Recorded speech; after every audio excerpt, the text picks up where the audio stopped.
have both of these gentlemen here. I'm sure neither one of them needs much introduction, so I will simply say welcome to District Attorney Mike Morrissey and to Senator Jim Timilty, Senator in the district here. And so what we kind of envisioned was that you guys would maybe comment, you know, individually or together, and then we have a Q&A. Sure. The other thing that might work too is I'll tell you a little bit about what I see from where I sit, and Jimmy can tell you a little bit maybe what's going on the Hill, and we could ask for some input. I know that people want to talk about mandatory minimums, but I think there's a lot of things going on that people should talk about. So why don't I at least tell you, you know, we'll start and we'll go from there. See how we're out here. And all right, those of you that know, most people in Norfolk County don't get murdered. Very few homicides in Norfolk County. In fact, we average 5 to 10, and it used to be more when we had Walpole State Prison, when they were sending the really bad people there, but they're now sending them to Sousa Baranowski, so they could always count on, you know, 3 to 6 murders a year just out of Walpole alone.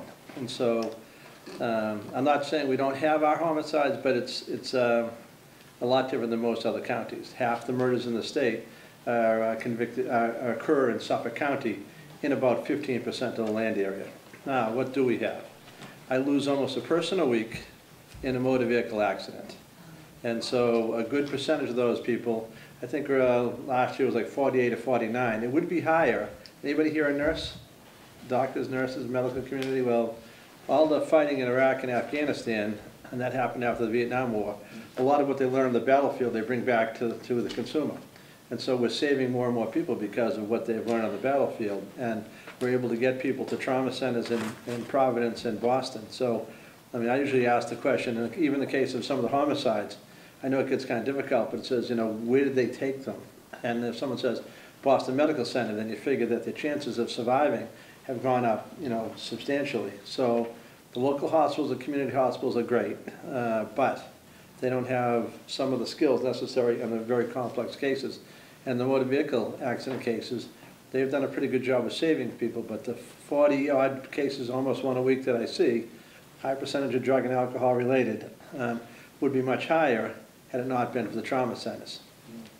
Now, the biggest single threat of people dying in the county is drug overdose. And so, when Billy Keating left, he told me almost 40 people had died of drug overdoses. And he said, it seems to, you know, be creeping up on us, a really big problem. And he was absolutely right, because I went from the 40s to the 50s, and in 2013, 63 people died of an overdose. In 2014, we hit 94. And as we speak here today, I'm at 68 or 69. I'm not sure. I had one this weekend. I just don't know whether that, so at the rate I'm going, I'm heading north of 120 to 130 people. Now, if you walk out in the lobby right here, you'll see that Foxborough is one of the early communities of the drug take-back blocks. And so, you know, young people, 60 to 70% of young people get their first experience with pain medication from each and every one of you, from our own medicine cabinets. They're taking someone else's prescription drugs. And then from there, obviously, the cheapest drug on the street is heroin. So now, you know, it gets education. You know, we do a lot of work. You know, the schools do it, the police do it. We do some, even all working together. People have heard of everybody here, I assume, has heard of Narcan or naloxone. Mm-hmm. Okay, Narcan is the name that DuPont assigned to naloxone. It's been around 40, 50 years. I'm assuming that the ambulance service here in town is run by the fire department? Yes, it is. So they would probably be advanced life-saving, so they would have the injectable form of naloxone, but we have trained every police and fire department in the county over the past, about a year ago, we had a training and a train the trainer. So everybody has been trained. There's no excuse for every police and fire department in the county not to have access and or use naloxone. Now, ironically, since I did the training about a year and a half ago, we were paying about $25 a dose, and now they're paying $60 a dose. Had I known what I know now, I would have invested in it as a stock. But I think there's only 1 or 2 suppliers in the country, and so the Attorney General is taking a look at this as an issue as well. So I think that's a real plus for us. We gave her some of the data we have been collecting because in order to get the program off the ground, we were buying some of the naloxone for the communities, and we're hoping, as a practical matter, that the state has to do a little bit more as well. But 97, 98% of us have access to health insurance. And so what we're hoping would happen, although they told me I was violating the law, but what do they know? So we wanted, when the ambulance came out, if you had an overdose in your community, then police or fire, someone, if it's anything like my own community, there's going to be a cop or a fireman there. I mean, and if you get them in a room together, and then the policeman will tell you, oh no, we're always around, we get there, 70% of the time we're there first, and the fireman will say, well, yeah, we're there in the ambulance, we get there, more than half the time. So it doesn't matter. Whoever shows up is not standing around anymore. They're trying to save someone. And they have, in my own community, we're a pilot program, and so we've saved over 400 people. Now, it doesn't solve the drug problem. We kind of wrest our way out of this problem, but we can save people and try to get them help and try to get them into treatment. So that's one of the things that we have done in the county. A small community like Sharon, I think, had close to 30 saves over over a year's period, and Holbrook.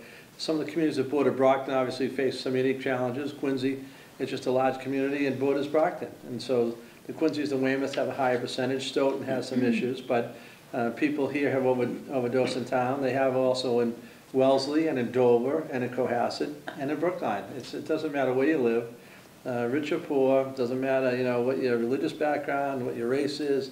Although I will say I don't see, and I come from a community now with a changing population, I don't see a lot of Asian Americans dying of overdoses. It's very interesting.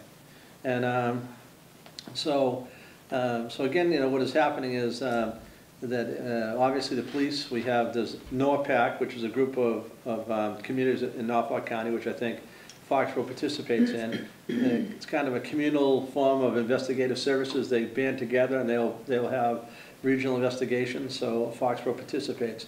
I have 5 state troopers that are committed to doing drug work, and they work well here with the town of Foxborough. Foxborough has its own investigators, so there's a lot going on in the way of investigations on drugs. Now, we're the only county that I know of right now that has I have a mental health court, I have a veterans court, and I have a drug court, all of which are, and thanks to some of the funding from the legislature, those are great opportunities to use for diversion and to get people into programs. And so I'm very fortunate because there's a lot of people who do have mental health issues. There's a ton of them. And there's a lot of people who have, obviously, substance abuse issues. And if you're a veteran, we can kind of steer you one way. And if you're fortunate enough to get to the drug court, then that can also be of help and assistance as well.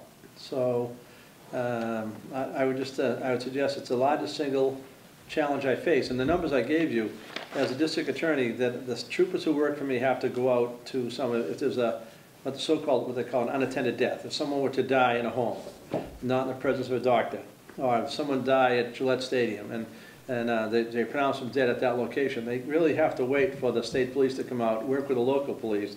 They perform an assessment of what's going on, take photographs, bring in crime scene services, collect evidence, interview people, and they make a determination, accident to homicide. And so now if you had someone, if you're out doing heroin with another person and you saw them overdose and you dropped them off at the hospital and then left, and then the hospital treated them, they subsequently died later, we may not know about that because they died in the presence of a doctor. So my numbers, I believe, are traditionally low, except that they're going in the wrong direction in spite of all the good work we're doing. So it's something, the average age of the person who died last year was in the mid-30s, 80% male, 20% female. And so I think you find a lot of people who may start. The youngest person we've had this year, I had a group, every 2 months I hold a meeting with every community that has a overdose death. I drag them into the office and we talk about the trends and what's going on. The youngest last time was 90, the oldest was 60. And in about a 75-day period, because they were trying to stretch out a little to get a little bit more than 2 months, but they're coming in fast and furious. And just short of 3 months, I had 42 deaths. It has slowed down a little, but at the rate I'm going again for the year, I'm still looking at well over 120 deaths, which, 60, 90, 120, it's staggering. And so, I mean, to suggest that we can arrest our way out, just not going to happen. So we need some treatment and other alternatives. And I know that there is some talk, and on Beacon Hill as well, about mandatory minimum sentences. So I have a couple of things to say about it, and I'd answer some questions. But first of all, I wanted to point out that in the state, there's approximately 10,500, 11,000 people in the state prison system. The numbers have been dropping. They anticipate, they're projecting over the next few years that our population will probably be around 10,500 people. And of that, we as district attorneys have done some work on numbers of people that are in incarceration, but approximately 10% of the people that are in jail have a drug charge. Back on January 1st, 2014, we took the entire prison population and their Board of Probation records and ran through them and did a survey.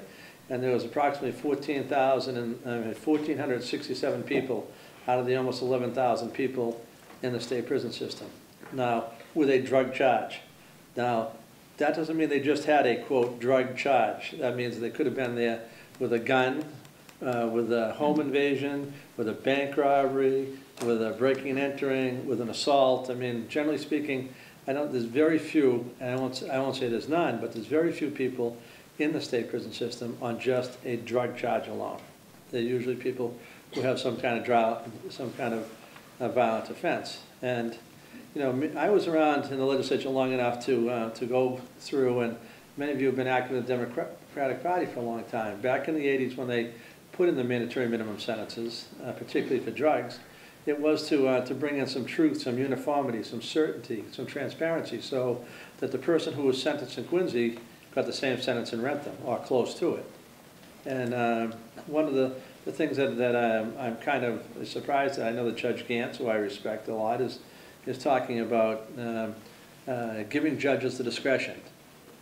Okay, so then why don't we give them the discretion to sentence people for murder, for carrying a firearm, for possession of a firearm by a convicted offender, for drug trafficking, for motor vehicle homicide, for leaving the scene after causing death or personal injury, operating after suspension, stalking in violation of restraining order, or manslaughter by a motor vehicle, second subsequent offense for assault upon a person over 60, or even distribution of drugs and many other serious offenses.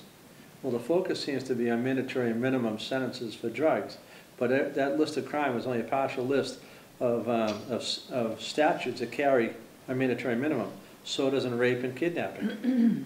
So, and the reason is to provide some guidance and some assistance. I assume through your elected officials in the legislature, and I have been one for a good number of years, and Jimmy here tonight, you have a chance to at least express your views about various types of crime and what the punishment should look like. And so I know that people are suggesting that, gee, the prisons are full of, state prisons are full of non-violent drug offenders. Well, the numbers you saw from me are just over 12 or 13% have a drug charge, but they also have something else. If you want to know what they have, I mean, I'll tell you that there's 723 or 49% were there for trafficking, 664 possession with intent, it's 395 for distribution, and for possession, there were only 10 offenders, less than 1%, had no other drug convictions during the incident for which they're currently incarcerated. There was 10 people that we could find, and they are not mandatory minimum terms. So when you break it down further, and you take a look at how many people were involved with guns, and the numbers are staggering. So ideally, when we try to deal with people who are users, we try to get them into diversion programs. Someone who has a drug problem is an illness. And that, honestly, the Quincy District Court leads the Commonwealth in voluntary or involuntary committals under Section 35. You have a loved one who's a danger to themselves, drugs and alcohol. I mean, I've seen my sister put my brother-in-law in a Section 35 program on more than one occasion because he's just having a hard time dealing with the issue of alcohol, and it ultimately led to his death. It's very difficult on family and family members to be able to go through that process, but we assist those people, and I know Quincy is very good at it. Rentham is pretty good, but Quincy leads the Commonwealth. Now, trying to find people beds and getting them in detox and trying to get them the help and assistance that they need is that's another difficult problem. And if you're going to really have a discussion about mandatory minimum sentences, I think you really have to have a discussion about what does the support network look like if you're not going to incarcerate some of these people? And again, we don't incarcerate users, we get them treatment. And the police sometimes do that on their own. I never even see the case, and they get them into detox and they get them help. And I'm all for that as well. If they size it up and they believe that that person doesn't have to be court involved, then that works well. This one side of mandatory minimum sentences that sometimes people forget is that it can also be a tool used to say, hey, you can go to jail or you can step into this treatment program. I would rather have you go to treatment and do this. I kind of marvel at people who go to drug court. Drug court is 18 months. And Judge Hogan Sullivan runs it in Dedham, which for the veterans. And honestly, if veterans who have substance abuse problems, I think I'd rather go spend a year in the House of Correction than deal with Judge Hogan Sullivan every week. She might as well be a drill sergeant to me, because she wants to know what kind of treatment are you getting, what are you living arrangements, are you in the halfway house, are you applying for work, are you showing up on time, are you working with your counselor, have you met with probation, are you doing all the things, the support network for Veterans Court and Drug Court only works because the people who make the court work, make it work, including the district attorney's office. We work with them as well. Some of those people may get jailed again for a short period of time. That's obviously at the judge's discretion. So, having a mandatory minimum sentence hanging over someone's head, sometimes it's a great opportunity to have a little discussion about, this is what you have for drugs. Now, you got to remember, we're talking about not people with mere possession. We're talking about people that are traffickers, distribution, people who are poisoning young people, and you can see the numbers are going up. So, some of those people obviously deserve to be in jail. And so, the idea that there's some certainty is what the sentence is. And the other thing that often happens is that I have to tell you that people who work for me, I'm pretty flexible and open to having them. You've heard the term, they break a sentence down. Has anybody heard that term? Well, sometimes you have someone who has enough drugs, because a lot of it is all done by weight. So if you tip the scales at a pretty high number, you can look at, on the high end, 15 years. Someone with 200 or more grams of heroin could be looking at 12 years or higher. For on the minimum side, 12, on the maximum side, it could be much higher. So there's a range that it can go, but there's a floor. If you trip the number, between 100 and 200 grams, it's 8 years. And so sometimes, depending on who and what the person is and what the background is and what their record looks like, and who and what they're selling to and the circumstance of it, and what the police can tell me of intelligence of that individual, what probation has to say about the person, and the likelihood of them reoffending, we may recommend a lesser sentence than what we can actually charge. So if someone had 200 grams, they could be indicted for 100 to 200 grams, and that would at least set the floor at a minimum level. And we could even go to the judge with a plea, and they could get even less than that. There's a recent case that comes to mind of a young gentleman, 23 years of age. Now, talking about mandatory minimums, he was in fact going to be indicted under the habitual offender statute. His record went 10 or 12 pages long at 23 years old. He'd been jailed in the House of Corrections a couple times, and a lot of them were drug-related charges, assaults, breaking and enterings. It didn't do any long stretches, but it had a pretty substantial record for a 23-year-old kid. And he had been selling, and he'd been confidential informants, had been involved in buys with a town on the South Shore, and they had him dead to rights. They knew that he was dealing a fair amount of cocaine and pills, and they went with a search warrant to the house, and he jumped out a window. He was armed. They found a gun at the house, and they found a good stash of pills and cocaine and $26,000 in cash. And so, if you're looking at, never mind the drug charges, that we could have indicted him as a habitual 3 on a 15-year mandatory minimum.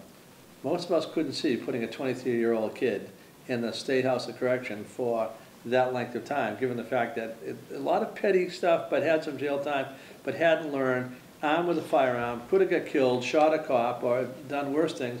You go to jail with the amount of cash and drugs he has, you go to jail for a while. And I think at the end of the day, I think he ended up with like a 7-year sentence, a year and a halfway house when he gets out, and 4 additional years of probation. And so I mean, that's half of what he would have got under a mandatory minimum, but that's because we exercised some discretion and we put some restrictions on the sentencing requirement. The judge bought into it. And that was a function of really, of his age. So taking that kid, 23-year-old, throw him in jail for 15 years and not trying to get him help and assistance, we think that there's no guarantee that when he gets out after 7 years that he's going to even get help in prison. Putting him into a halfway house we think is a good way to keep some direct supervision and control over him. And that's what's really missing in the whole conversation about mandatory minimums. We shouldn't probably be having this discussion until you can put into place the necessary support network to deal with people who have drug problems. And that's starting from the very beginning. The people with the problem, we need more beds. We need a longer period of time. Right now, it's one of my DA colleagues refers to it as revolving door, a spin dry, right. He refers to it because it's, they just basically dry you out and you're back out there. And what's the support network? Where's the oversight? I mean, if we had better probation and supervision and better programming and longer programming and the ability to put these people even in locked facilities, it isn't necessarily a prison, but in a place where, I mean, you had a beautiful day at State Hospital. Obviously, we've changed our philosophy and how we treat and warehouse, we no longer do that for people with developmental disabilities, and so we put them out into the community. Well, there's a lot of community alternatives that we could exercise that would be intensive supervision and oversight without incarceration. But we don't have that in place. So if you really want to talk about, and ironically, isn't it kind of funny how we're only talking about repealing mandatory minimum sentences for drug offenses? If you really believe Judge Gantz in its purest form, give the judges the discretion. Well, I just gave an example of the discretion that I exercise, whether you like that or not, or what I did for that 23-year-old gentleman. I just told you how we exercise discretion. Now, if you don't like that, you vote me out. But if you don't like what the judge does, what do you do with them? Nothing. And not only that, but as a practical matter, a return to the old in some respects. There used to be, I mean, you might find this shocking, but there were lawyers who would shop for different judges. And they'd wait for so-and-so to come into the court. I mean, there's shocking that people would do that. There's someone with the soft touches coming along. No, I want to, no, Your Honor, I'm not ready to try this case, but I'd like to move it until, July 17th. And then knowing full well that they do, there are people who sit regularly, but there are people who rotate in on a regular basis. And why? Because they know the schedule ahead of time. They know who's coming in. And they know that if the person's going to give them a soft touch, with mandatory minimums, you at least get to know, I guess it's truth in sentencing. And even then, I would break things down and try to give people a break, or I'll put restrictions and conditions on it that they have to get treatment and they have to come out. I might give someone a longer period of time of probation. Or even, in some cases, you might even find a user is that you continue the matter without a finding for a year, but you got to stay clean. And if they don't stay clean, well, ironically, they end up back in the court system, but we still probably don't lock them up. You know how hard it is to get locked up in this state? Unless you're selling large quantities of drugs. And in those cases, I just happen to believe that those people should go to jail, because I see the dead people coming across my desk every day. And so I find that discouraging, and I find it unacceptable. And so I try to make a clear distinction between those people that are using and those people who are selling poison to young people. And well, it's not even young people, it's old people too, if you look at the average age of people. So, if we're starting the discussion with the minute that we want to do away with mandatory minimums because we're warehousing non-violent offenders in our state prison system, that's not a good argument. Not to suggest, Michael, that federally there are some problems with sentencing. Well, I could say one last thing about Massachusetts. We have 48th out of 50 in incarceration rate per 1,000 people. I wish I knew the two that were behind us. So if you, Vermont. Vermont, yeah. It probably is Vermont and Alaska because there's nobody there. They can't find it. Well, plus they let you do anything. Yeah, it's that's live free or die. That's New Hampshire. But no, it's just if our incarceration rate is so small, we have whole wings of state prisons now that are empty. And our prison population is going down and going to be steady in the 10,000 range, and it's not filled with non-violent drug offenders, then I have to think we're doing a pretty good job, but the Department of Corrections classifies 2/3 of the individuals in the Department of Corrections that are currently housed there as violent offenders. Drug dealing is a violent game. Well- We're closing down Bay State, July 1st. Bay State Correctional Center is getting closed down. Awful. So we have been moving in that right direction, but if it's okay, DA, could I Sure. just jump in?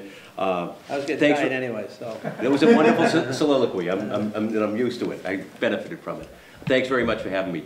And I do believe the minimum mandatories kind of, because it's a national issue, has really gained some steam, and it deserves to be talked about. However, the more important thing that's before this Commonwealth, and Michael alluded to it with the raw numbers, is the tsunami that is opiate addiction and how it leads to drugs, misery and death, and how much that is facing the Commonwealth. It is the #1 problem. It is a scourge that hits every, maybe not every household, but every neighborhood, every family to some extent when you extend it all out there.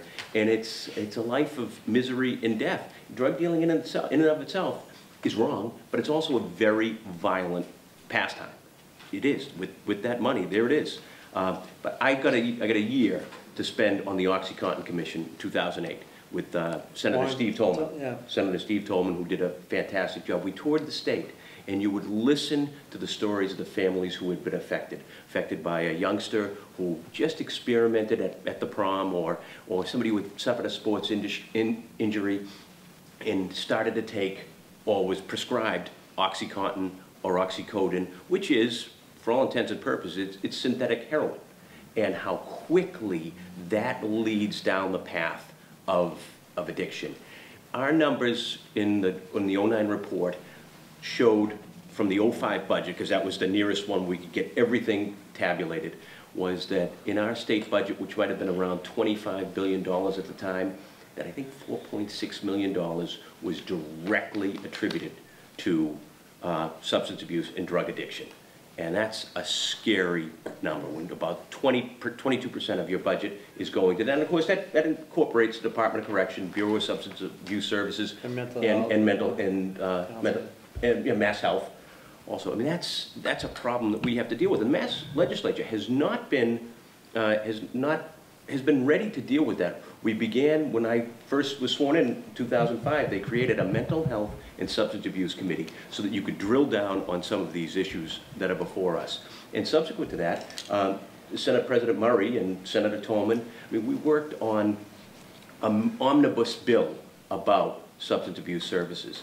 Right now, if a doctor gets hooked on these pills, he gets locked away for 90 days. Right away. They take you. That's the healthcare system that they have in place, and the insurance they have. They lock them away for 90 days because they know that gives them their best chance for being clean. Whereas if a kid gets sick and overdoses, goes to a hospital, it's out in 24 hours. We've had instances If you're lucky, you where, get 3 days, maybe 5 days. where kids have overdosed twice in the same day. So, I mean, we have a massive problem. And I think that the minimum mandatory being a tool for DA Morrissey and his colleagues, at least it provides a chilling effect, maybe, on some people who are going to embark on that career of drug dealing. I think when you sell pills to kids, we have a significant problem, because the chances of getting yourself clean on your own, it's almost impossible. It just doesn't happen. The drug dealing is neither victimless or nonviolent. There's a link between guns, drugs, and violence in the community. Drug dealers are often at the center in our communities, and even if you're out here in the suburbs, you know, a lot of the dealers are all armed, and a lot of the rip-ups, you know, I have murder and going on in Randolph. It's a drug rip, and actually 2 going on, and it's drug related. So the drugs, guns, violence go hand in hand, and honestly, the concern that I would have is some of the reduction in administrative sentences could weaken our efforts to keep communities safe.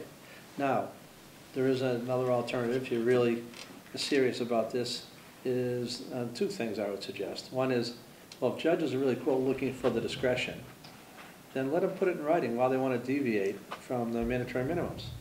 Let them state to you and I, you know, maybe they see something that we don't see. Maybe it's a 25-year-old kid with a master's degree, and maybe he has newly married and not much of a record, and you know, but he had a lot of drugs, but you know, he just can't see sending away for 2 years. But maybe he can fashion a remedy or say, no, he has to go to a in-house treatment program. And that gets back to the other discussion. That's assuming we have the alternatives on which you can articulate what type of help you're going to give these individuals versus incarcerating some of them. But some of them who are selling large amounts of drugs, you got to send a message to as well. Given the death rate, it's probably the largest single cause of death. I mean, I know it beats car accidents right now. I know it's the largest cause of death for young people right now.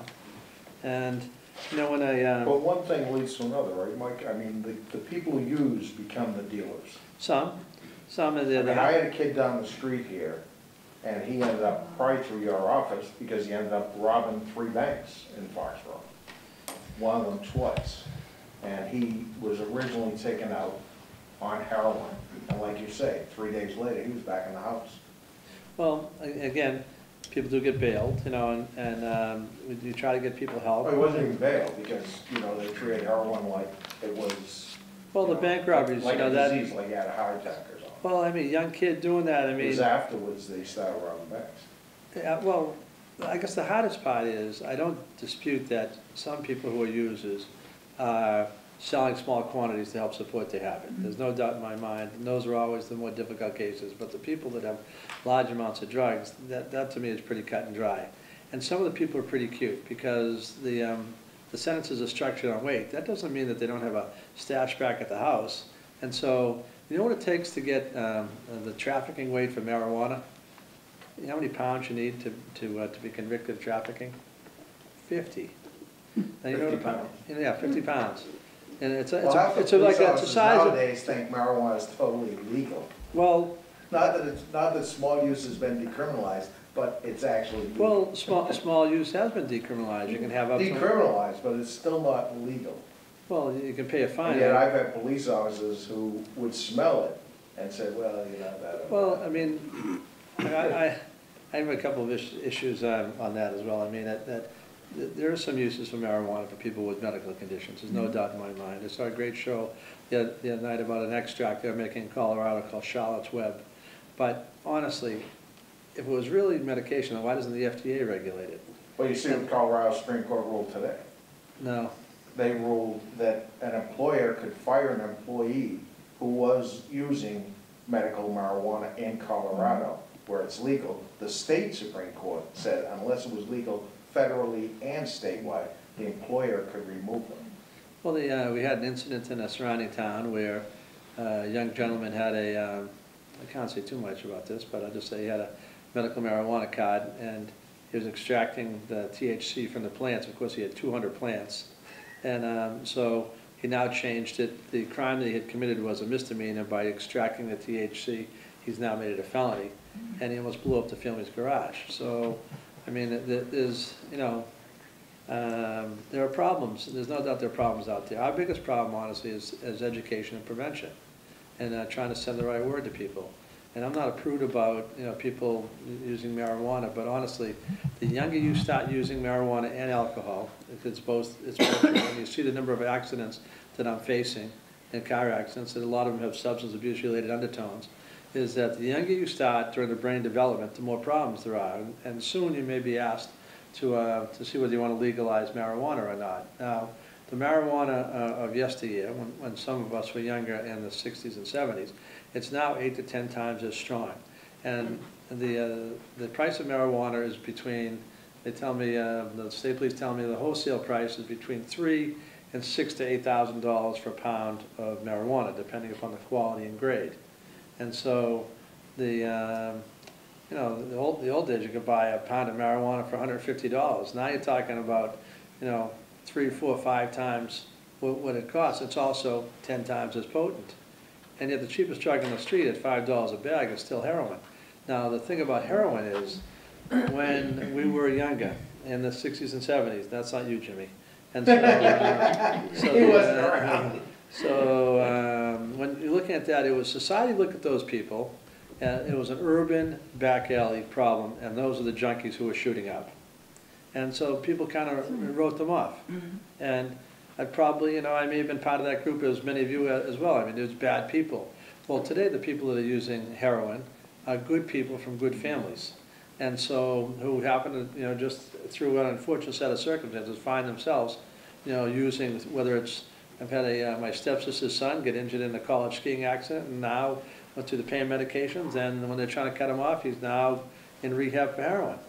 And so, now I usually ask the question, has anybody here been afflicted, or a friend, a family, or a close friend with cancer? Right? Everybody has a friend, right? Now the same question is, and how many of you have a friend or family member or close friend who's been afflicted by some kind of substance abuse problem? You know, it's almost all of us again. They're our neighbors, our friends. So, you know, locking them up is clearly not the answer, but some people do get locked up, and I have some pretty capable attorneys, and I have some great investigators. But I think our support network has to improve, to have an honest, intelligent discussion about, you know, starting to change mandatory minimums. There's, I think, a lot of things you can do in the interim, and some of that, the legislature has been pretty good. And they've added more beds, and they're expanding opportunities, but, you know, I've been there, that sometimes the best, how my father put it, the best intentions of paved the road to hell is so. I said, road to hell is paved with good intentions. And I think, you know, I think that, you know, Jimmy's been most helpful, and he gets it. You know, I meet with him on a regular basis. Narcan, the police are doing the fire, doing their part. No one's out there to really string anybody up. There are people who clearly are targeted that are high-end users. You know, I mean, that's one of the things that we try to identify, not that lower person. Would part of what you said, Mike, be part of the reason for discretion? Because the police obviously get discretion. They can just say, get the heck out of here. You then get the discretion. I do. You know, I mean, this is a complaint across the country that none of these police officers are being indicted because the DAs control the grand jury. They tell the grand jury what they want to tell them, so then they're cut loose. I've never seen it's the same in your case. You get to tell the grand jury. I think I've only had a case that goes into the grand jury in 5 years, or 4.5 years. I think that we've only lost like 4 cases. And we should have, I think. And one of them was a difficult case. I mean, they get mad at me every once in a while when I say that, hey, you know, sometimes the defendant's right, you know, and they look at me. We had a case where two brothers, a brother and brother-in-law were drinking, and things got a little out of hand.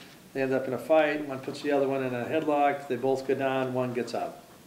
So basically the question was whether or not the brother who didn't get up had a lot of health and other issues, and whether or not the headlock, the strangulation, was the cause of death, or whether it was health-related issues. And at the end of the day, I'm not sure what the answer is, but the grand jury answered my question, and that was that they refused. They were looking for manslaughter charges, and the person was brought into court. The parents of the dead individual were in court supporting the son-in-law who'd been involved in the fight with their son. It's usually the way it is anyway. Well, no, not the one surviving, it's memory of your family. Well, no, it's son-in-law and son. It's, you know, not quite the same. And so the grand jury had to wrestle that question, and they issued a no bill. Does a lot of this go back to the deinstitutionalization? No, there was closing up all the beds? Well,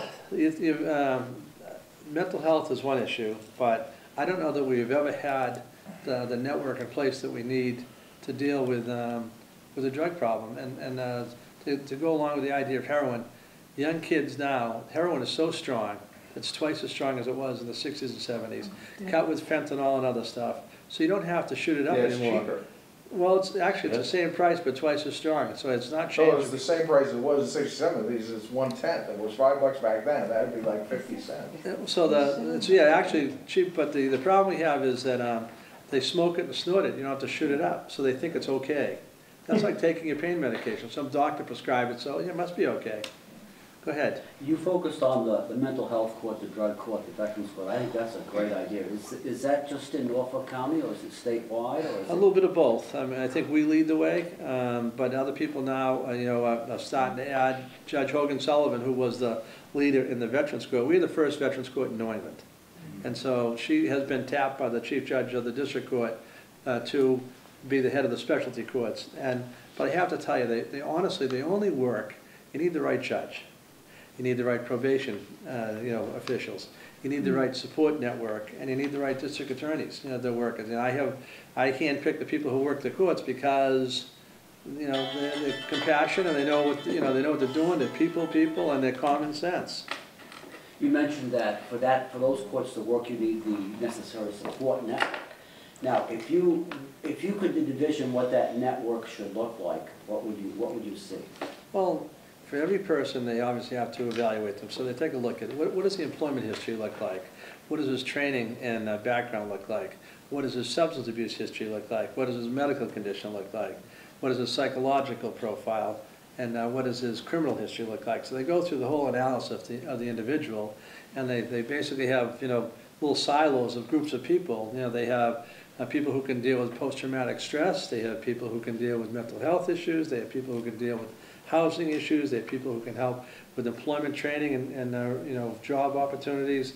They have people who deal with probation aspect and oversight. They have people who deal with you know, ongoing drug testing and counseling issues. So, you know, it's kind of like, you know, there's a whole group of services. So it's a case of getting the right service providers together and then identifying which ones are you going to use and how often. I heard a thing on NPR the other day about because Narcan has gone up in price and because there aren't enough beds, especially like the halfway houses and three-quarter houses, that the police and, well, they were saying local police, but then they also talked about the state, are using confiscated drug dealer money to buy Narcan in some communities. I do that. You do that too. Yeah, when we catch a drug dealer, one of the things that we get to do, we have a civil forfeiture action. So we take their cars, we take their money, we take their computers, and we sell that. And so I can use some of the money for very limited. I can't use it for people, but I can use it for some training. I can use it for education intervention. I can use it for police-related functions. I consider arming the police and fire department with Narcan a police function. So one of the things that I started to mention with Narcan, which they were going to, I think they were threatening to arrest me, we have a guy named Dan Muse, who is the head of emergency medical services in Brockton Hospital. He's an awesome person. And we say he's a little crazy, but he's our crazy, and there's no one more committed. He signed, when Quincy was so successful with Narcan, it didn't take people long to realize that, hey, this is really working. The people in the public safety community, you know, initially, some of the police officers, I know we have one or two here, we were kind of looking at it and said, you know, that's not really our bag, but as the chief in Stoughton says, it says on the side of the car, to serve and protect. What better way to help someone than save a life? And a lot of police officers got, you know, they get there first and they didn't have all the tools they needed. They may have an AED, but they, you know, didn't have, they knew that there was a simple life-saving tool they quickly learned called naloxone and Narcan that could save someone. And so Quincy said, okay, they finally did it. They, you know, they got over it, they did it. And then what happened was, it's actually kind of an amazing story because now the race is on to see who saved more people. And that's one thing that happened. The other thing happened is that people are not afraid to call the police. Jimmy voted for the Good Samaritan law, so if you know, people are doing heroin and we're all in the room and someone overdoses, what happened is to be able to clean up the place, get rid of all the stuff, throw all the crap out, clean up, and then call 911. You don't have to do that now. We're not going to arrest you. You know, when the police get there, you do the right thing. You find someone who's passed out, and the legislature passed a law that would allow, you know, them to be protected. Now, if they show up there and there's a ton of cocaine, that's a little different. But I mean, you know, if there's you know, if there's someone that's just casual use of a drug and someone overdoses, people are not getting arrested. Now, when the ambulance comes, one of the things that was happening to us is we wanted the ambulance, if the police officer gets there first and the town runs the ambulance, let's say here in town, they do a run sheet about everything that happened. Narcan administered at the scene, gave him a saline solution, gave him a you know, used the gauze pad, gave him oxygen. And they do the whole run sheet. And then they bring that to the hospital. And then the hospital pharmacy re-outfits the ambulance with the supplies they used. And then they pass it through the hospital, and then they bill people for those services. And that's when you get the $1,200 ambulance bill. So it's all paid for in many cases by insurance, whether, you know, we agree with that or not, but that's how the system works. Well, one of the things that we were telling the police, and when I will say it right now on TV, is that in those situations, I hope that they are passing it off to the fire department. When they turn it in, then they'll have the pharmacy at the hospital restock them with a Narcan. And they were telling me that we were illegally administering or trading and giving out drugs. And I said, so, I mean, think out of the box, use your head. We're all in this together, same team. Foxborough Police, Foxborough Fire. You know, if someone is dying, you can find a cop giving CPR and someone else administering the medication because they work as a team. So why can't they work as a team and we can get billed and paid for it through insurance in most cases? So And I paid for the initial doses, you know, thanks to the drug dealers of Norfolk County. Relating that, I just have a question for Senator Timilty. Related to that, another thing they talked about was that possibly the state could use some of the money confiscated to do more halfway and three-quarter houses. Could the legislature help? Could they pass laws to make that easier for the state or for the DAs to do? Not just for Narcan, but, I mean, I have a son who is good now, and he's been good for years and years. Well, But you there know, was a it's time when we lifelong couldn't battle. find halfway or three-quarter houses for him. So could the state, could you, We could always do more. Yeah. And I think that we are not only just trying to do it ourselves governmentally with governmental employees, but we're also funding third-party entities Doing to do that. Like insurance. say Gavin House Yeah. in South For Boston, which has extending done insurance wonderful. benefits, I'll say one thing about. Forced to extend those insurance Right. benefits. For similar to longer periods of autism. treatment. You know, the private market could be doing a lot more than they are. As I say, if you're a doctor, 90 days, or healthcare professional, 90 days they put you away. They know that it takes you that long to get clean and to start rewiring the mechanism. The way you go in is so much quicker than the way you go out. So yes, we could be doing much more, but none of us in government, I don't think, or very few of us in government, both municipally or on the state side, want to see somebody go away for $44,000 a year. You know, you would rather spend $12,000 to get that person clean. Right. And it's better. It just makes, those numbers just cry out. But there are some people who are part of a criminal enterprise and who are profiting from this. And we understand that there are some societal problems. That if you're going to give me, you know, say I go to work for McDonald's for 40 hours and I come home with 300 in the envelope, as opposed to if I go and do something else and I make 3,000, that is it's very difficult to change that person's mind, and there's an economic incentive. However, the cost to all of us, and to that individual too, In society. into society is so great that we voted to raise the minimum wage. We're going to always be, I think, in the Commonwealth, up somewhere near the top in minimum wage. And we're also working on, you know, that it's not just a 4-year college, you go and get a degree and go to work and work there for 30 years. That doesn't happen anymore. So we're investing in regional vocational schools so people can get a trade. We're also focusing on making sure some of our veterans get first in line at some of the places. So I mean, it's a gigantic issue, and it's, as I say, it's a scourge. It's a massive problem. But I would say, out of the 40 people, the 39 other people that I work with in the Senate and the 160 in the House, that all of us are aware of this problem, and we just don't have all the resources we need to do what we have to do. And I think that my main focus would be on treatment and prevention from having this, because the face of the new addict, to some extent, there are those people who have pain medication who fall into it through a bad back or an injury at work or sports related. But the 15, the 16, the 14-year-olds that are out there that have fallen into this trap, it's legion, and we'll see those costs 10 years from now. Again, And so it's one trouble. question too about forfeiture is erratic, because we could make an arrest and get no money, or trying to find the money with the drugs so that you tie them both in that you can take them, tend to be a problem. I mean, I have 4 people who work just on forfeiture, so the cost of getting it, I mean, I think hitting people in the pocketbook is good, but I'm not even sure I'm breaking even some years. Because I put the resources into going after them to send a message that you know, it hits you in the pocketbook. Now, every once in a while we get a good hit, don't get me wrong. I mean, we had a hit coming out from New Jersey, and we had 1,100 pounds of marijuana and a truckload full of corn, which I sent down to the farm in Plymouth, so the pigs ate well, and the cows down at the They farm. couldn't eat the grass though. Well, they were all high, I'm sure, but so we sent that down. But when they came into the warehouse, there was very little money. I think we got a 60-inch flat screen TV and a little bit of money, and I think 1 car. It was a nice car, but it was, you know, nowhere near the value of what what you would expect. So you just don't know sometimes. Lean back, Michael, head up front. Go ahead. I just have a question.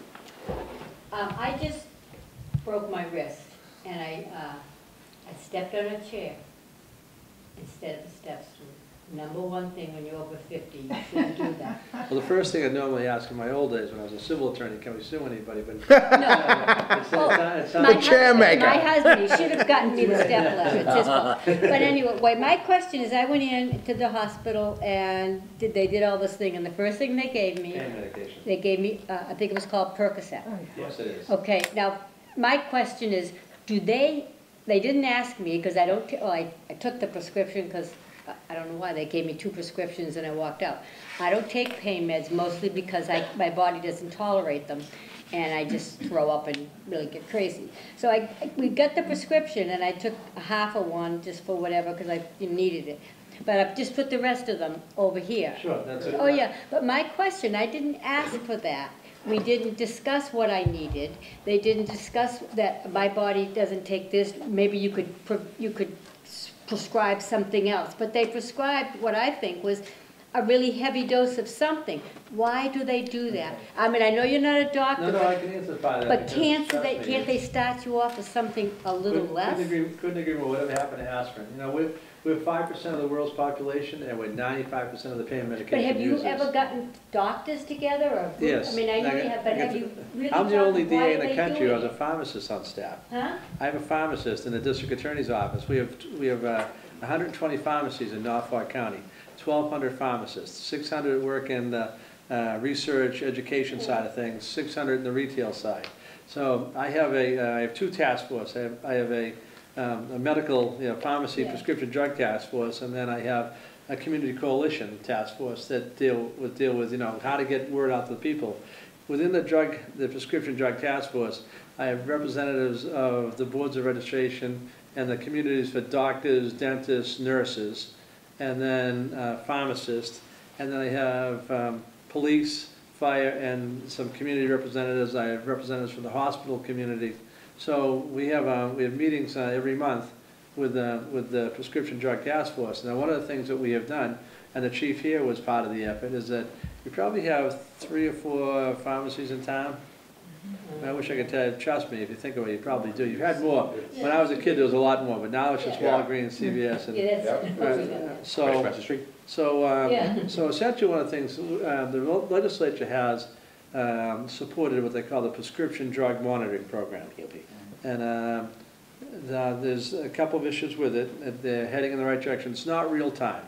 So sometimes it takes more than a week to get the information in it. And it's not mandatory for a doctor or a pharmacist to use, but it is to sign up.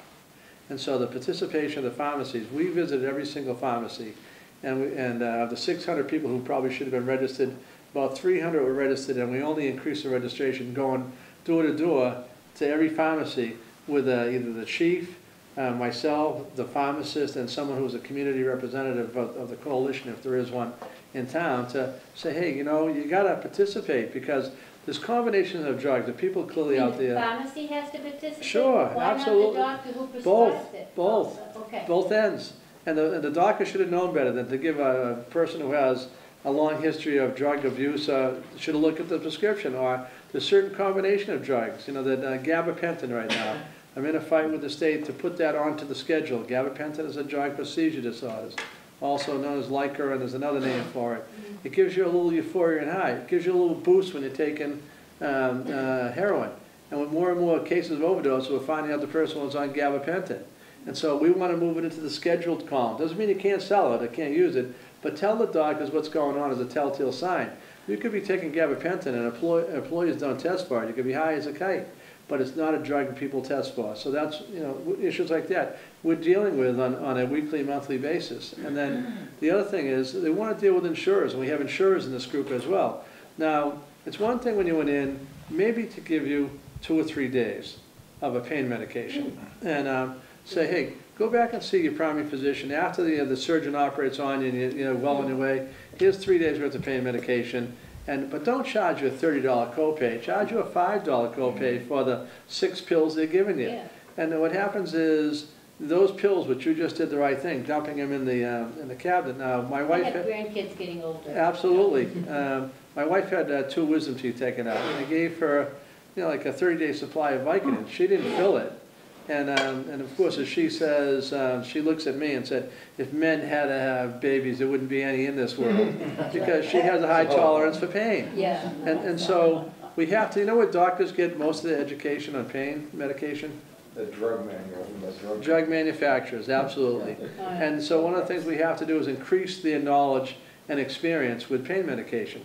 Conversely, on the back end of treatment, there are chemical treatments, Vivitrol and other drugs that are out there that we can start to give people when they're getting out of prison and stuff that help crave the urge for some of these drugs. And the federal government is starting to push those as a treatment, part of the big treatment plan. So we are working, we do have a group, at least in Norfolk County. Statewide I can't speak to, but we're hoping that some of the people we have who work with us are passing the word because they represent the boards of registration of pharmacy. Now, I told you I met with police officers every 2 months on overdoses.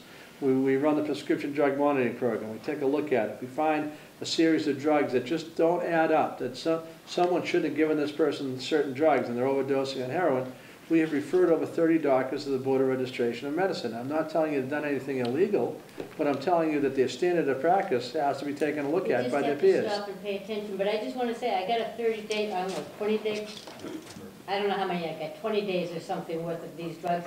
Because of my insurance and my Medicare, I paid 97 cents.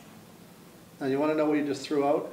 If you had, I know, I threw out a lot of money. I can tell you, but, yeah, if you had, the going price is $1 a milligram. So if you had Perc 30s, and Percocet 30 milligrams, and that's $30 a pill. I just gave away my vacation. Is you that what did, you're telling me? absolutely. You just did. He's a mandatory reporter, don't admit. But you did the right thing, which is what we're trying to encourage people to do. Okay, well, my thing was, doctors need to be spoken to, like you said, maybe give me a 2-day prescription and then go see my primary care, or I just couldn't believe that they can just throw it at you, like, and you had some too, I think he broke his leg, but he didn't take them either, we just threw those away.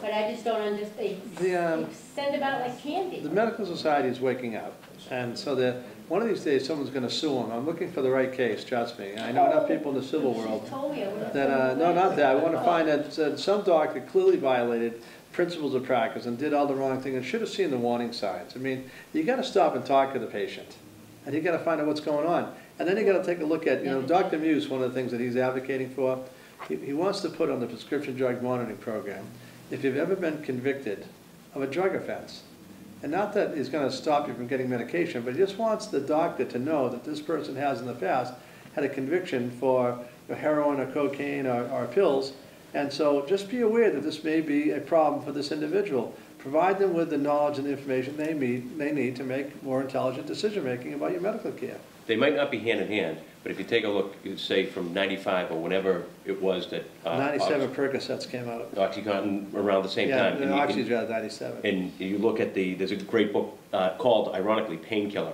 If you see, Senator Tolman gave that out to us as a Christmas gift. But if you read it, it's a quick read and it's a good read. The escalation of the prescriptions that are written versus overdose deaths and addiction, and then the subsequent cost to it. They might not be directly related, but they're not far off, and they go hand in hand.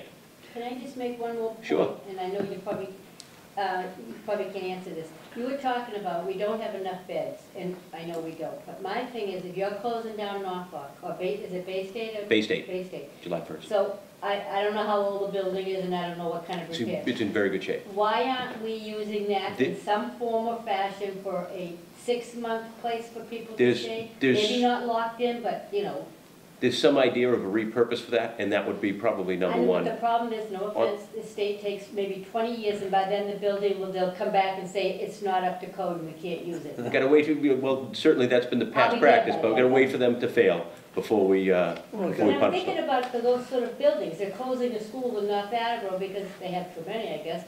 But that building is not old, and I don't know what the town will do. Well, it's just, we opened up, with the Gavin House, we opened up a treatment center, an old nursing home in the city of Quincy. Yeah. If people are familiar with Wollaston Center on Old Colony Ave near the train station, there was a nursing home, and now it is a treatment facility with, inpatient treatment facilities. Now, it wasn't the easiest thing in the world to do, but the mayor and the elected officials all stepped up, and it's there and up and running But who in a would, short who period would of time. protest that? Well, no, but I mean, you raise a good issue, because lots of people would, it's a NIMBY kind of It thing. is.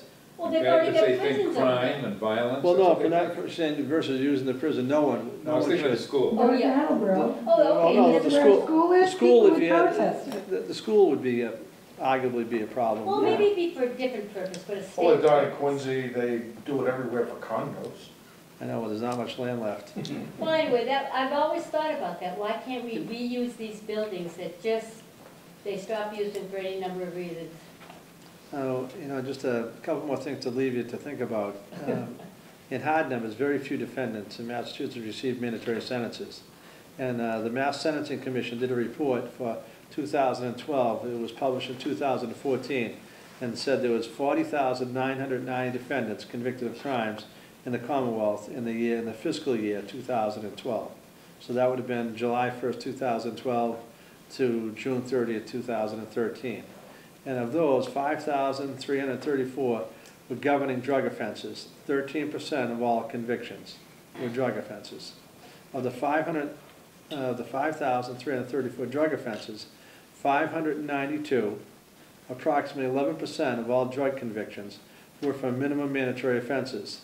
And in the Superior Court, more than 92% of the drug offenses were classified as distribution offenses, meaning they had a fair amount of drugs.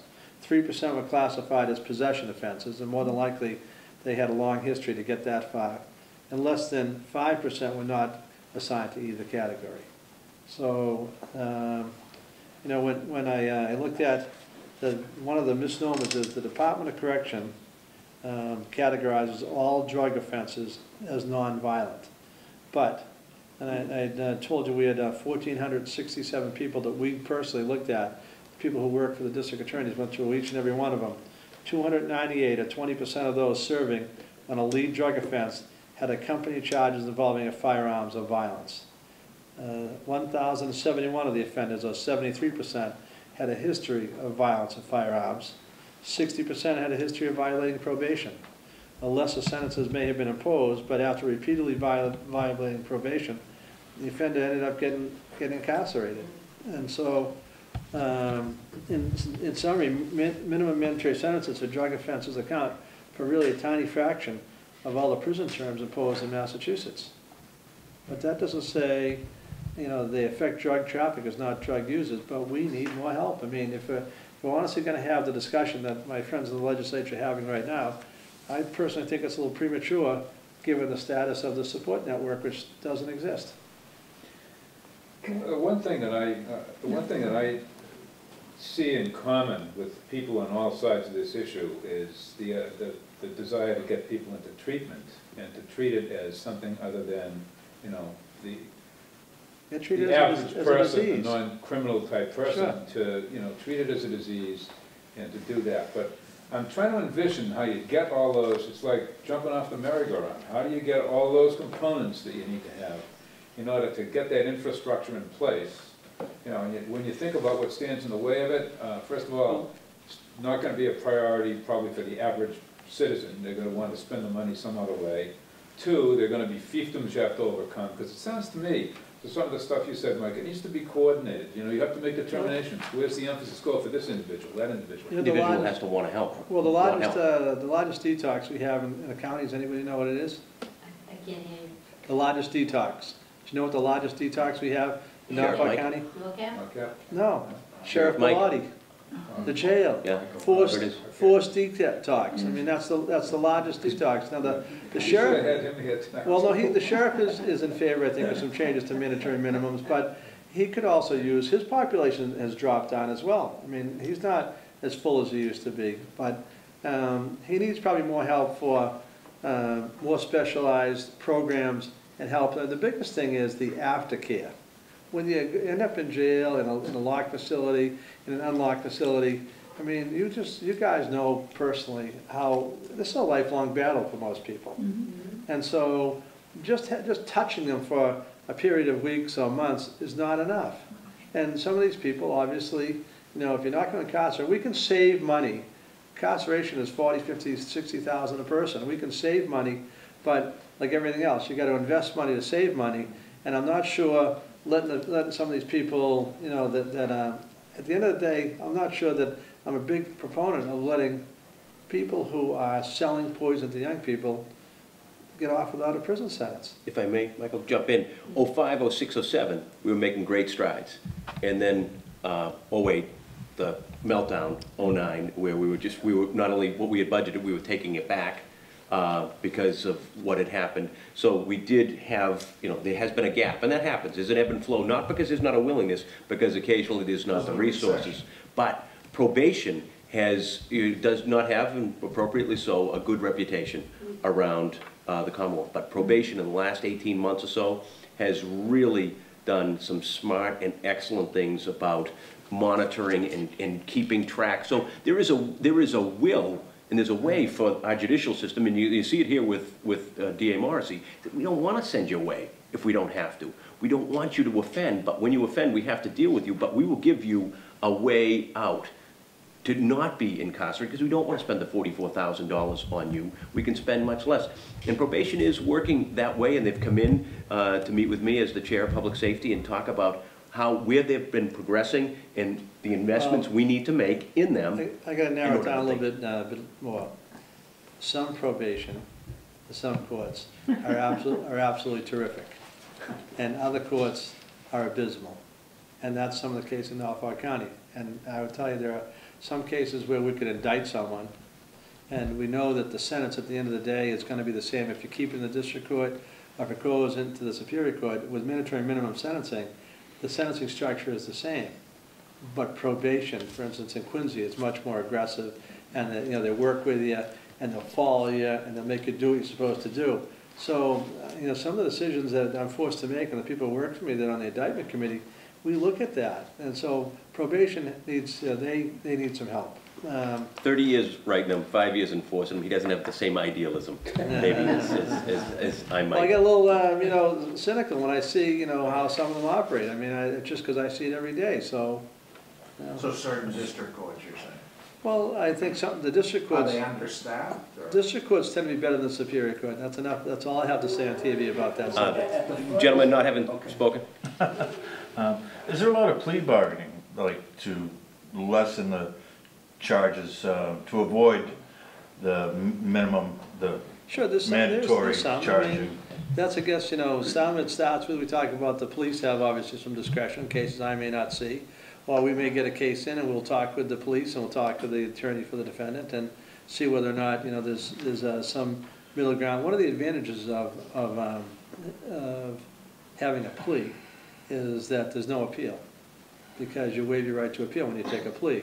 So that has some value, instead of trying a case and having appealed the case and tying you up for another, a year or two with the appeal, there's some sentiment to take an appeal. The second thing, it really depends upon what you can fashion for a remedy and what the person is. That's why I guess I'm saying we do exercise some discretion. And so I guess you could say that in many respects that is a plea and a negotiation takes place. But if I didn't have the mandatory minimum, you tell me what type of negotiation would I take place? There's no sense to talk to me if you can go take your chances with a judge. It is a tool. And then the question is, which judge? At the front end of this, like prevention through education, one thing that I think might be different today fundamentally than 10 or 20 years ago is kids' access to the internet. And what can be done to influence them to stay away from this stuff? Because if you can keep them away from it, then a lot of this other stuff, they're never going to be exposed to it, and a lot of money gets saved in the long run, and a lot of personal problems and family problems get saved. When I took office, there was 7 community coalitions. I can't name them all, but I have a former assistant district attorney who works for me, that should work for Billy Keeney in Suffolk County. She runs my outreach and prevention education efforts. She was, she ran Rentham District Court, and she was the assistant director of the district courts. And I took her and made her head of the prevention intervention education. So she's been there and she has seen it in the courtroom. She's helping coordinate all those efforts for community coalitions. To me, are the best way to identify what the remedy for education and intervention is in each community, because who knows the community better than the people who live here and who work here and who have family members involved. Now, some of that we can help with. we can bring in speakers, we can work with them, and we share ideas. Every month there's a meeting. So what's happening in Needham, there's been some long-standing coalitions like Needham, Walpole, Avon, Quincy, Weymouth, and I'm probably missing, and Stoughton. And so what we've done is we've paired up what I consider the more mature, experienced coalitions with newer coalitions, and they'll put them into clusters. And we just actually were the only county in the state that just got a Department of Justice grant for 2 clusters to help with some of their needs to be able to put more education and funding for prevention activities. So that seems to be working. And now I think we just, the 20th one will be the end of the month. Franklin is starting a community coalition. But they, they finally had an epiphany when they had 3 people, young kids, die in about a 5-day period, and 2 on the same day. And so that just kind of said, hey, this is a problem that we have in this community of 30,000 people, and there are people dying, and we should get together. So they are doing that, and they're banding together, and so they'll be the 20th coalition. Now, I'm a big fan of not inventing the wheel. Walpole, for instance, you say the internet. Walpole has a contest every year, and the lower grades, the middle school, and the high school, a lot of it centers on internet. They produce segments about anti-drug or substance abuse issues. The local bank provides a small cash award, but it's like the Emmys. Every year, all the winners and their families all get together, and it's pushed out through the local community television network. The segments of the ad about whether it's drinking or drug, even some it's anti-smoking. Still, we still focus on that as well with young people. But they're all able to do that. So we're making use of the internet. We use it as a tool of investigation. So just as young kids are learning a lot, you just got to get stuff to them any way you can get it to them. And I honestly think there's no age that is too young, really. And it's going to have to get into the elementary schools. I know middle school is starting to get a little late. That was part of Terry Murray's bill. And Walpole, it's police. Deputy Chief Carmichael is assigned to it. The health department, Robin Chappelle, and the schools, and a very active parent network. So I mean, the prevention is our best way out of this. If my buddy Paul Harrell was here, he'd ask you, has there been a study to show is Walpole's success rate? Do they have a much lower rate of the problem than surrounding towns? Now, does the program actually work? Well, it definitely does, because what's your alternative? And the other one is, how do you measure the life you saved? No, but I'm saying, what are the stats as far as like how many addicts are in Walpole, how many are taken out, how many? I don't know that that's a stat that anybody can easily keep, because again, until you start having people talk about the problem and identifying it and willing to come forward. I mean, now you see people in the papers when they see an obituary, it says, Johnny Smith, age 28, after a long battle with substance abuse. You see people finally putting out the paper. Now, I see a 28-year-old kid, I think 1 or 2 things: car accident or overdose. I don't even think cancer anymore. It's one or the other. And so, well, there's a high percentage of suicide, but a lot of that is, I think, drug related too, because depression and other aspects. A lot of the crime is drug related. Well, 70–80% of the crime in Norfolk County, the underpinnings, I think, are all drugs are the other drug, alcohol. Billy, in some of the battle in the legislature, which isn't Republican versus Democrat, it's urban versus suburban. It's what are the problems, and what an urban legislator would tell you, that when one of our kids from a suburban town has multiple issues and multiple offenses and is out of the house, where do they go for services, and where do they go for other possibilities of residence? And they go to Fall River, New Bedford.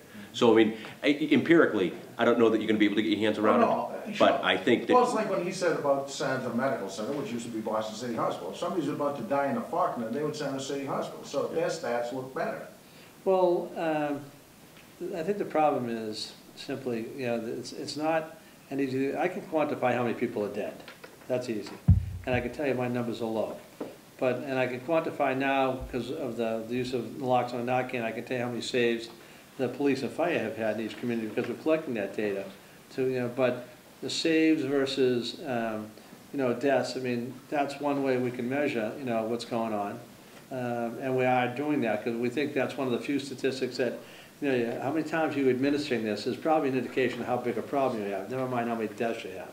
If you're saving people, then that identifies a problem. But, everybody has a problem, some worse than others. I don't consider the problem here on Walpole as bad as it is in Quincy or Stoughton.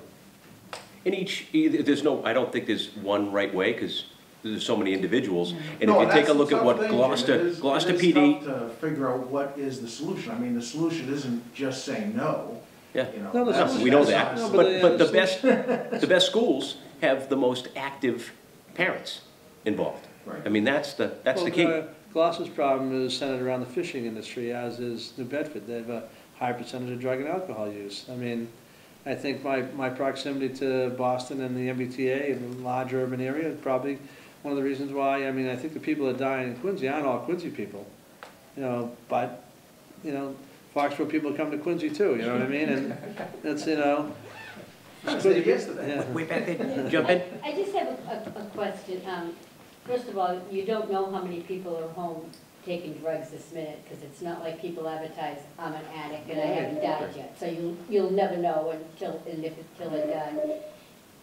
And I was thinking of something else and it went right out of my mind. Well, just collecting data is hard for that reason, because Well, you don't know who's an addict. It's very underground, secretive disease. Still. And Well, I'm surprised that even some of the parents and relatives that have been living with someone, someone all of a sudden dies. I mean, just no one knew. Yeah. And there are people who listen, I've known over the years a lot of people who I would consider functioning alcoholics.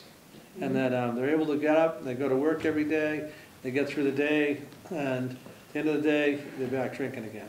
And they may not be drinking that much during the day or at all, but clearly they're functioning alcoholics. And I have to think that there are people who are functioning addicts, and that who can get through the day, however they manage to do it, they get through the day, and you just wouldn't know it. I mean, they could be, snorting cocaine or heroin in the bathroom, you'd never know it. You go into a stall and poof, gone. I mean, and now you may guess, you may take a look, but they may be clever enough that that's why I think why the age of people, last year when I did the year-end review, that the median age was in the mid-30s, and not the teenagers. I'm not saying that they're not using, but people figure a way to for a number of years, to figure how they're going to cope and survive for a number of years, how they're going to hide from their friends and family, and then eventually the roof falls in. And, our parents pick up the signs. And well, one of the things the Community Coalition can do is it puts people in a room often enough who learn to cope, which is one of our community partners. You walk in there and you say, oh my God, all these people are here, and then they have a relative or a loved one with a heroin problem. You look around and say, I'm not alone. And when you hear some of the stories, and people then start opening up, and then they start telling people, and that's, I think, the biggest problem we have, is, and why we're happy we're on TV, is if people see and hear what we have to say, then maybe they'll come forward, and maybe they won't feel alone, and maybe they'll recognize that they're not alone out there with a problem that's facing a large number of people in society. But that's all education and prevention, and some of it is money. And so, on mandatory minimums, so just before I wrap it up, anybody really having a strong opinion one way or the other, or, they disagree with the approach of having a support network in place first, and alternatives before we start changing the structure? I have a question.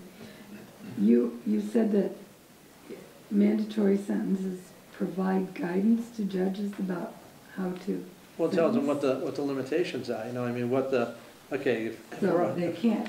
if the four of you all have cocaine, and so let's say you had 36 to 100 grams of cocaine, that will give you 3.5 years in state prison. Now, so the question really is, if you're in 4 different courts, or 4 different people in the same court, and the judge is looking at it, that now I as a district attorney say, geez, these 4 people are really nice people, and they don't have a lot of records. Now, well, clearly you could have the worst record and say, geez, you've been here, a dozen times, and you've been caught with all sorts of stuff, you've been breaking into houses, and you may say, you may be indicted on the charge, say 18 to 36 years, and you're looking at, for cocaine, it's only 2 years, sorry to say, and 36 to 100, 3.5. So you could be in that category, and the rest of them could be, you know, they may take a plea, substantially less, but if the judge had to sentence all of you, and the circumstances are all similar, background, nature, training, problems, and you're in Rentham District Court, you're in Quincy District Court, you're in Stoughton District Court, and you're in Brookline District Court, you should arguably get close to the same sentence, instead of finding, the judge in Quincy saying, oh, Clea, you're such a nice person, you're only getting a year in the House of Correction.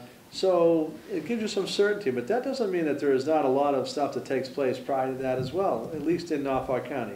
Make no representations about some of the other counties because they don't operate like we do. So, you know, I think most people think that we treat people pretty fair, even the defendants. And I'm very big on, on obviously victims come first, but you obviously have to have some compassion for some defendants and getting them help and assistance, particularly with drug problems. Do you think the judges see it as guidance, though? I mean, generally, how do judges, and I know it's hard to speak for them, but you do speak to them, I'm sure. How do they feel about mandatory sentencing? I mean, no one likes to be told what to do. Mm-hmm. And so I guess I started out my comments by saying, if you don't like how I treat, the problem and the situation, you can vote me out. Mm-hmm. And it's going to become an issue in my reelection, and now it's going to, but with the judge, you have no recourse. That's number one. But that doesn't happen very often, frankly. What? I can't recall when a DA was voted out here in... Paul Walsh was voted out. In Bristol. And that's Bristol. It was. Yeah, but that's probably the exception. Well, Keith had a fight this time. I'm from Michigan, where we have elected judges, and those personality contests aren't good for judges. No, either. I'm not suggesting that. So what I suggested to you is two things. A judge has an appointment for life, and there's some terrific judges. And Mark Coben, the presiding judge of Quincy District Court, is awesome. And then I have some other judges that I would tell you that if you left to their own devices without some guidance, I mean, why are we focused on just mandatory minimums for drugs? And if you really believe that as a concept that a judge should have, let's do away with mandatory minimums like murder. There's a whole hierarchy set by the legislature on, first degree murder is life. Second degree murder is life with chance of parole. Involuntary manslaughter, 15 years. So you down the list. Different forms of kidnapping. Kidnapping can get you, let's say, 10 with a gun or a weapon. You get 15, causing serious bodily injury or death. You get 20 or more. There's steps that are all dictated by the statute, and you do that through your elected representative. I just apply the law that's passed by the legislature. Empirically, I think you can see it very clearly where mandatory minimums work fantastically in this state. Melanie's Law. Melanie's Law. Drunk driving deaths, you take a look at where they went in the 80s and the 90s, as opposed to when Melanie's Law was imposed and what it's done over the last 5 or 6 years, which, if you're a third offense, Michael, that's 18 months with Michael? The bad one is, after 5, it's like 2.5 years. But after 5, you might as well commit 6, 7, and 8 because... Right. But you're in the House of Corrections. So if you, and it's an unlimited look back.